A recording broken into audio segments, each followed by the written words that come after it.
Hello and welcome to another episode of Rants and Raves, or as I earlier this week thought about renaming it, maybe Solipsis Rambles or something a little less polarizing. I don't know. If you ever thought about that name, leave in the comments.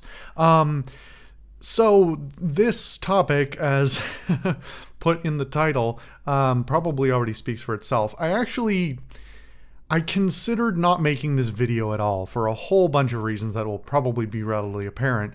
I also considered... I considered there were kind of two thoughts that went with this. One was, hey, I should name this episode something super clickbaity, like the problem with allowing women on the internet, or something horrible that will just, grab people's attention. But it would probably work a little bit, but it's not worth I can't do that. Maybe I'll put a horrible short. I'll make a short out of it and put that as the title instead, since that entire platform seems to be feasting only on the most polarizing content it can get. Anyway, the flip side of this is I really hesitated about making a video on this because this is a really complex topic that I can't possibly hit any amount of the full details I really would like to on an episode of Rants and Raves, or even a larger, longer form episode fully written. But ultimately, I'm coming to this because some things have come up that I've noticed that have just bothered me so much that I feel the need to say something about it.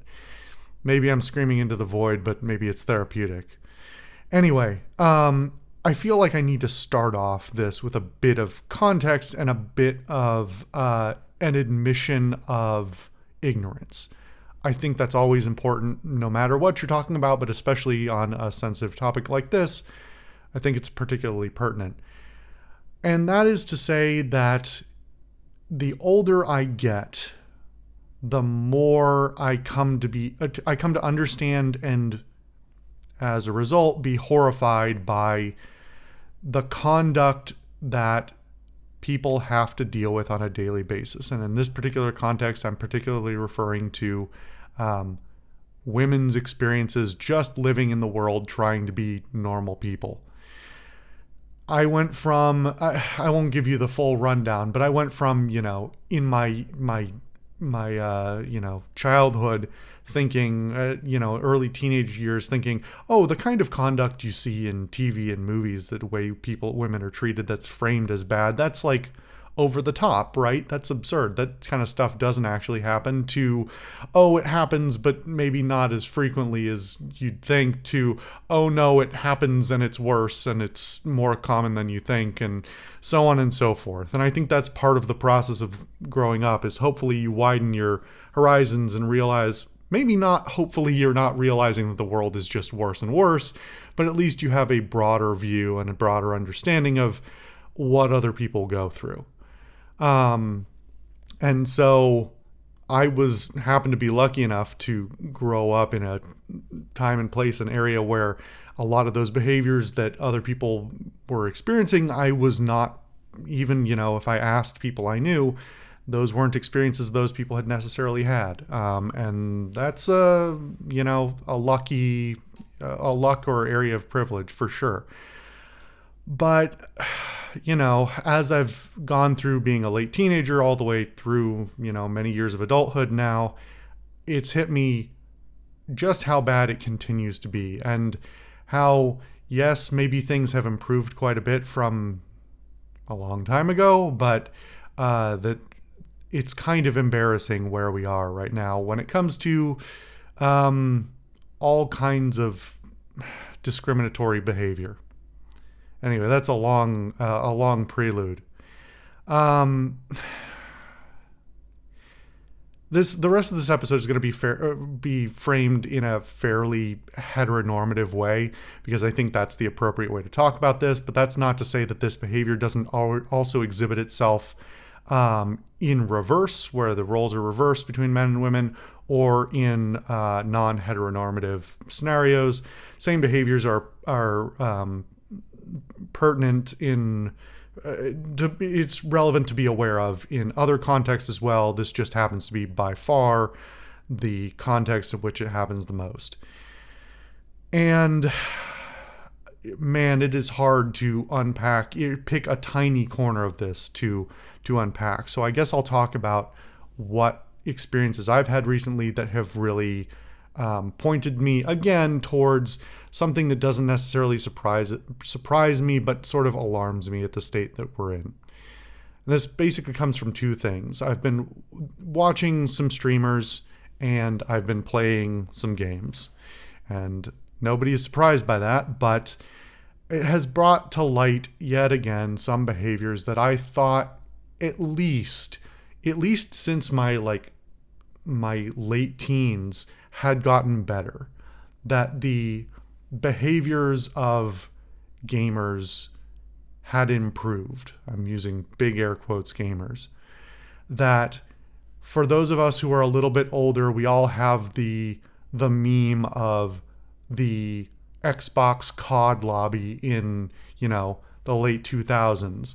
Everybody knows knows either they were there or they know by context what that was like, what that sounded like, just how awful it was, the kind of garbage that behavior that people were exhibiting at that time. And really the hope was that was sort of a behavior coming out of an infancy of the internet and the infancy of online gaming, and just a particularly bad subsample of people, primarily young, primarily white, primarily men, on a violent video game, right? And I've subsequently come to find that it has not improved as much as I hoped. Now, my samples here are going to be skewed in some of the same ways, but I don't think that makes it any less relevant. And I guess the first one I'll talk about is playing Apex first and then Marvel Rivals. I have not heard an online game lobby with as much terrible behavior in it, with much terrible behavior in it at all, in quite some years.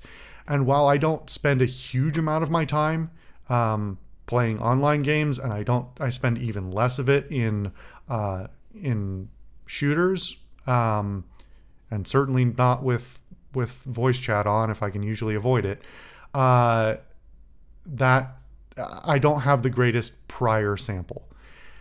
But with getting back into Apex, which I don't actually know if I've even talked about on the channel prior to this, getting back into Apex over the last year, and then as Marvel Rivals has come out, dabbling in that as well. Those are both games that have built-in voice chat, and their demographic skew, I'll let you interpret that yourself. But seeing the revival of the kind of language and behavior, and even not in voice chat, just in text chat, that people in those situations exhibit has put me in a newly alarmed state about how people conduct themselves on the internet, and even what people really believe is valid conduct. Now, there's always something to be said for, are people just, flaming because they're on the internet and they think that nobody's going to find out who they are, and so they'll just say whatever even if they don't believe it. And ultimately, I don't think that argument matters, because if you're willing to say something horrible on the internet, even if you don't fully believe it, the fact that you're willing to say it means that you've already sort of fallen too far down that viewpoint to not be held accountable for it. You can't just say, oh, I didn't mean it. You held it in your mind and in your heart at some point enough that you decided to say it out loud, even if you meant it as a joke. It may not be quite as bad, but it's still the same thing. So I'm kind of discounting that. So what does that mean? Man, I've definitely heard some bigoted viewpoints from a whole bunch of different sides, but one of the ones I've been more surprised to hear actually has been the amount of negative behavior towards women. And that is, it comes from a couple of different places. In Rivals in particular, Rivals has a really big problem with objectifying the characters. And this is not new. It's not new to Rivals. It's not new to video games in general. Women being female characters being objectified is a tale as old as video games. But I think it is indicative of other social ills and view issues with how people relate to their media and their viewpoints on the characters and the people within them. So it is incredibly prevalent in my experience to see people making objectifying comments, sometimes in a polite but gross way, sometimes just absolutely grotesque, either in voice chat or in text chat. And by the nature of it being a broad appeal game for a major IP that is free to play, that anybody can make an account, that is a pretty unfiltered sample. But as I said, it does skew probably primarily male, primarily younger, primarily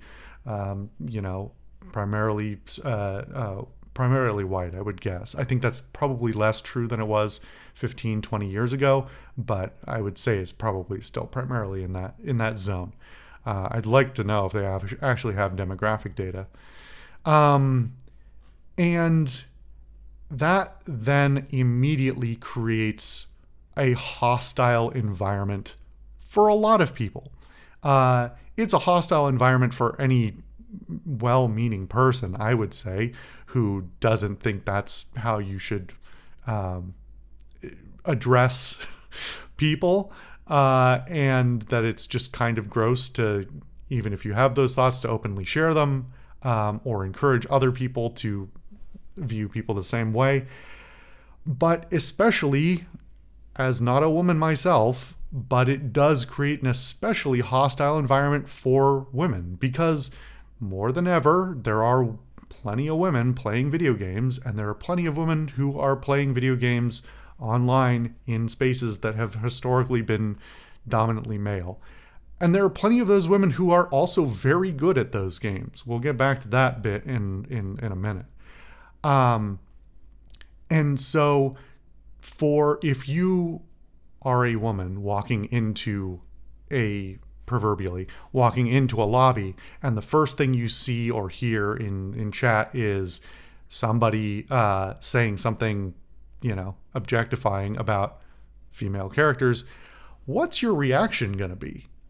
I mean, it's probably not going to be to pipe up and fight it.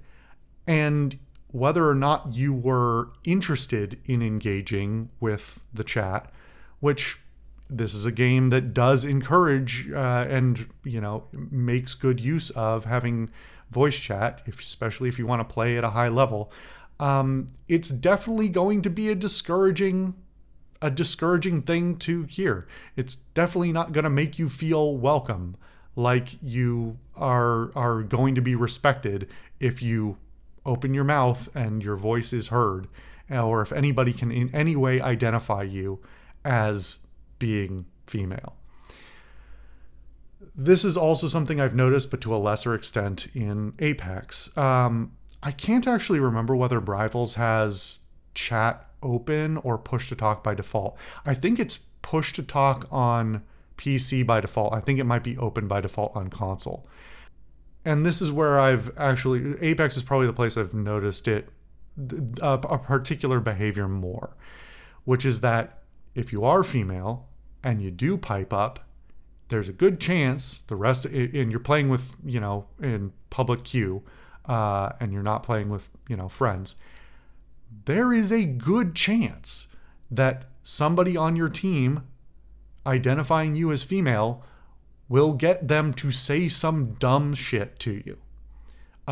Whether it's making a pass at you, making a joke about your identity as being female, or some just other misogynistic thing coming out of their mouth.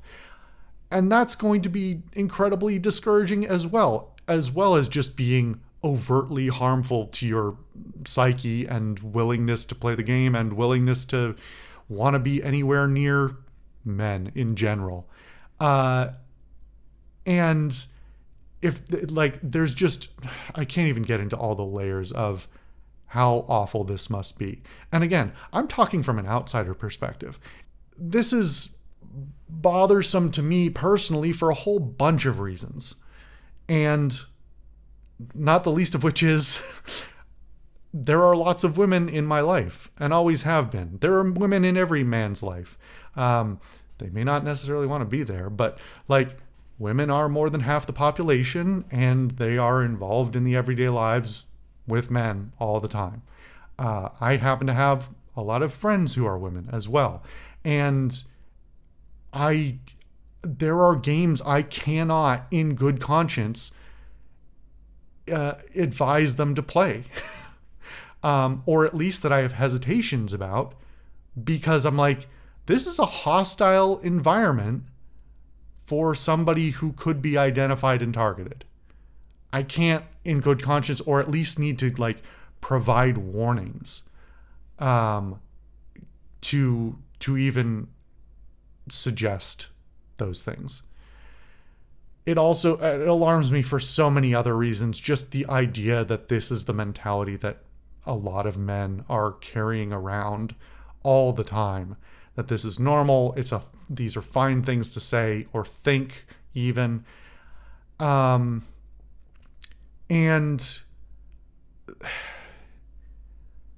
this gets into sort of the other side of the thing I was talking about, which is the other way I've noticed this a lot more prevalently recently, which is I watch a decent number of different streamers. Some of them are female. Some of them are very competitive players, very high-level players of various games, including Rivals, including Apex. And some of them are having experiences that are fine, and some of them are most certainly not. And it is largely kind of random. And to see extremely talented, skilled people, professionals in their own right, people who are, very high rank at various video games, or in general, being a streamer on the internet and female, has got to be so many levels of horror. So many levels of just trying to tiptoe around landmines of horrible behavior. And the number of just things that I've watched streamers be like, I have to process that mentally. I have to not react to it viscerally because I'm trying to run a fucking stream. And I'm trying not to let it affect me personally because I also need to play this video game and I need to play it well, or I'm attempting to play it well. As well as all the other existential things that go along with that. That's a whole other level. If you're willingly putting yourself out there, identifying as female in online spaces in general, in particular gaming spaces, and if you're streaming yourself in one form or another as well, that's so many levels of terror. I can only imagine the toll that must take on someone's psyche, and that from time to time I've seen it actively take, bad tolls on people who I watch. And I feel for them because holy shit, I thought I was about to say I thought the internet was getting better, but did I really? No, I didn't. I hoped it was getting better. I hoped that, modern ideas and better education was bringing people forward, bringing social norms towards more egalitarian views. But I don't know. These are not the most favorable samples, but that doesn't make them non-indicative samples. The other element that I think is contributing to this a lot is we have a new level of absentee parenting that is going on, and I won't ramble too hard on this, too long on this one, but the amount of whether I'm playing games or watching streams or just being on the internet in general, the amount I discover of just unsupervised children on the internet just spouting whatever shocks me. No, it doesn't shock me. It alarms me. It doesn't shock me. Because we are very much in an age where every child from a very young age has access to the internet, and parents seem to not unreasonably find that they can let their child parent themselves, or at least appear to parent themselves, by giving them access to the internet on a cheap phone. And so now every child over the age of 8 years old, it seems these days, has direct access to the internet, the entire internet, to do whatever they want without supervision. And that's just horrifying for so many reasons, especially when the internet has become a place where it is very easy to stumble into a corner of it that teaches you to be a bad person, that teaches you to be, in this case, just misogynistic and awful. That you can go on YouTube or Twitch and just pick up a random stream and hear somebody who's echoing these exact same behaviors that I'm talking about here. And because you're a child, you don't know any better. You don't know that those are people saying horrible things, that those are not beliefs that you should share, pick up, and repeat, or let alone, let shape your soft little baby head into being a horrible person. And because there's no accountability, until something happens, that's in the direct line of view, proverbially, of a parent, and that nothing's going to stop that. And even then, there's a good chance that those parents are from the same generations, from the same lines of people who believed all those things in the first place and will continue to perpetuate it. So, not to be a downer about this entire thing, but part of my point in bringing all this up was to try and be a little bit of a guiding light in the tiniest way I possibly can. Which is to say, I am alarmed at the way that I see men and women interacting generally, everywhere, all the time, or at least most of the time, most people, most of the time. Because the longer I live, the more I realize that the things I thought were insane, like people saying, oh, men and women can't be friends, which I've always thought was an insane thing to say. No, there's a lot of people who believe those things, and that's horrifying to me. So if you made it this far in the video, you probably don't need to hear this, but I'm gonna put it out there anyway because I feel like this is the statement that I wanted to make in the first place and prompted me to actually make this video. If you are in an online space and you identify somebody's identity as somebody you are attracted to in one way or another, and your immediate thought is of them as a person you're attracted to, you have already failed the check. Your relationship is not possible at that point because you have already identified them by as an object. You have dehumanized them and reduced their ability to participate in the world around you to solely being an object of desire, let's say. And